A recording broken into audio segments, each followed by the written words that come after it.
खंडपीठ स्थापना की मांग को लेकर सोमवार को जिले के अधिवक्ताओं ने कार्य से विरत रहकर आंदोलन तेज करने पर रणनीति बनाई। संघर्ष समिति के पदाधिकारियों का कहना है कि खंडपीठ स्थापना के लिए लंबे समय से आंदोलन चल रहा है। जसवंत सिंह आयोग की रिपोर्ट के बाद भी स्थापना नहीं हो पा रही है।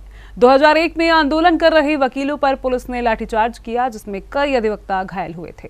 इसके बाद भी नतीजा सिफर रहा है। अब आंदोलन तेज करने के लिए वकीलों ने हुंकार भरी है। हाईकोर्ट खंडपीठ स्थापना की मांग को लेकर अधिवक्ता लंबे समय से आंदोलन कर रहे हैं। बाइक रैली, ढोल नगाड़ों के साथ जनप्रतिनिधियों के आवास पर धरना प्रदर्शन किया, लेकिन नतीजा सिफर रहा। दीवानी के अधिवक्ताओं ने सोमवार को कार्य से विरत रहकर आंदोलन किया। बार हॉल में बैठक कर अधिवक्ताओं ने आगे होने वाले आंदोलन की रणनीति बनाई। संघर्ष समिति के पदाधिकारियों का कहना है कि 2001 में खंडपीठ स्थापना के लिए किए गए धरना प्रदर्शन के दौरान पुलिस ने वकीलों पर लाठीचार्ज किया था, जिसमें कई अधिवक्ता घायल हुए थे। वर्तमान में तो आप देख रहे हैं, आज हमने 10 अगस्त का आगरा, एटा, अलीगढ़, मैनपुरी, फिरोजाबाद, हाथरस, कासगंज, इन जनपदों में न्यायिक कार्य से विरत रहने का निर्णय लिया था और वो कामयाब हुआ है। सभी जगह से सूचना आ गई। आगरा की समस्त तहसीलें आज बंद हैं। आगरा जनपद न्यायालय बंद है, बिल्कुल कोई किसी ने काम नहीं किया है, कोई तारीख में अटेंड नहीं किया है। और उच्च न्यायालय खंडपीठ का आंदोलन हम तो संघर्ष कर रहे हैं हाईकोर्ट बेंच के लिए। संघर्ष के लिए हमने लाठियां भी खाई हैं। 250 लोगों को 2001 में 26 सितंबर को यहीं में से घुस करके हमारे अधिवक्ताओं पर लाठीचार्ज किया गया, गंभीर रूप से घायल हुए। लेकिन हमारा हौसला बुलंद है। जब तक सरकार उच्च न्यायालय खंडपीठ की स्थापना नहीं करती, हम संघर्ष करते रहेंगे। अभी हमने न्यायिक कार्य से विरत रहे हैं, फिर पैदल मार्च भी करेंगे दिल्ली का। आगरा बंद का भी आह्वान करेंगे, ताजमहल बंद के सामने प्रदर्शन भी करेंगे और पूरे आगरा, अलीगढ़ जनपदों के का बंद का भी आह्वान करेंगे। आगरा के जितने जनप्रतिनिधि हैं उनका घेराव करेंगे, उनकी नींद हराम करेंगे, क्योंकि ये जिम्मेदारी सांसदों की है कि पार्लियामेंट में जा कर के वो है कानून बनाएं और हाईकोर्ट की बेंच आगरा में स्थापित करें।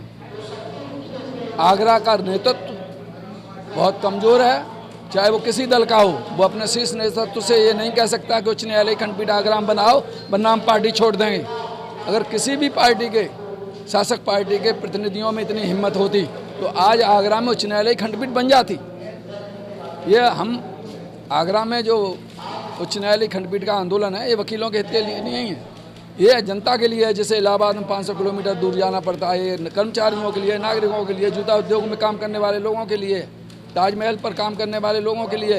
1000 प्रतिदिन अगर हाईकोर्ट की बेंच यहाँ बनती है तो 1000 रोजाना उपभोक्ता यहाँ पर आगरा में आएगा। वो पेठा भी खरीदेगा, जूता भी खरीदेगा, ताजमहल भी देखने जाएगा, फतेहपुर सीकरी भी जाएगा। आगरा खुशहाल होगा। आज इलाहाबाद में क्या है? कोई इंडस्ट्री नहीं है, सिर्फ हाईकोर्ट की वजह से वहाँ खुशहाली है। होटल उद्योग वहाँ पर उन्नत शिखर पर है। अगर उच्च न्यायालय आगरा में बनता है तो आगरा के होटल उद्योग को, पर्यटन उद्योग को, जूता उद्योग को, शिक्षकों को, कर्मचारियों को, आम बातकारियों को इस लड़ाई में भाग लेना चाहिए और जनप्रतिनिधियों को मजबूर करना चाहिए कि उच्च न्यायालय खंडपीठ के इस आंदोलन में वो भागीदारी लें। हम प्राणोपण से, हम पूरे प्रयास से उच्च न्यायालय की खंडपीठ लेके रहेंगे और आगामी हम तय करेंगे कि सरकार के किसी प्रतिनिधि को यहाँ पर आगरा में आएगा तो हम उसको ज्ञापन देंगे, मांग करेंगे, और नहीं मानेंगे तो आगरा की सरजमी पर घुसने नहीं देंगे। धन्यवाद। आज के आंदोलन की रूपरेखा पहले से तैयार की गई थी और बड़े लंबे समय के बाद आज का ये आंदोलन हाईकोर्ट खंडपीठ स्थापना के लिए हम लोगों ने स्ट्राइक के रूप में नोटिस, एक स्ट्राइक के रूप में करके शुभारम्भ किया है इसका। क्योंकि आगरा खंडपीठ का ये आंदोलन बहुत पुराना आंदोलन है, कम से कम कई दशकों पुराना आंदोलन है। इसके लिए जो हमारे आगरा के अधिवक्ता लोग हैं उन्होंने बड़ा ही संघर्ष किया, अपनी काफ़ी लाठियां खाई और तत्कालीन सरकार ने इसके लिए जसवंत सिंह आयोग का गठन भी किया। जसवंत सिंह आयोग का गठन किया, जो इसकी सिफारिश पश्चिमी क्षेत्र के लिए आगरा को उपयुक्त माना गया, लेकिन सरकारों ने उस जसवंत सिंह आयोग की रिपोर्ट को भी लागू नहीं किया। फिर भी आगरा के अधिवक्ता संघर्ष करते रहे और सन 2001 में बर्बर लाठीचार्ज हुआ हमारे अधिवक्ता साथियों पर।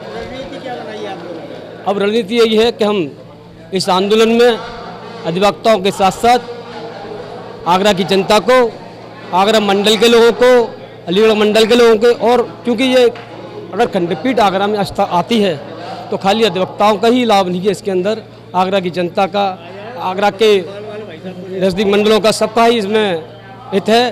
और जब हम सरकार हमारी कहती है कि न्याय चला जनता की ओर, कोई भी सत्ता हो, कोई भी शासन हो, यदि उसके अंदर छोटी से छोटी इकाई ये महसूस नहीं करे कि ये सरकार हमारे लिए है या ये कानून हमारे लिए, तो उसका कोई लाभ नहीं है। संघर्ष समिति के पदाधिकारियों का कहना है कि जसवंत सिंह आयोग की रिपोर्ट के बाद भी हाईकोर्ट खंडपीठ की स्थापना नहीं हुई है। आगरा के मंत्री, सांसद, विधायकों पर भी कोई दिलचस्पी न लेने का आरोप लगाया गया है। वकीलों ने कहा कि अगर जनप्रतिनिधि पहल करते तो अब तक खंडपीठ की स्थापना हो जाती। अधिवक्ताओं का कहना है कि पश्चिमी उत्तर प्रदेश के सभी जिलों के वकीलों ने कार्य पर विरत रहकर आंदोलन की रणनीति बनाई है।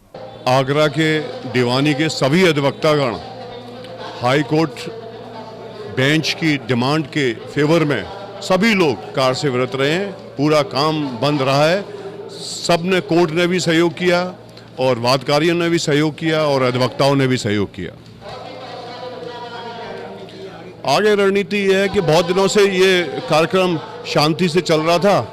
शांति का फायदा गवर्नमेंट ने उठाया। गवर्नमेंट ने ये उठाया कि आगरा वाले कोई आंदोलन नहीं कर रहे हैं।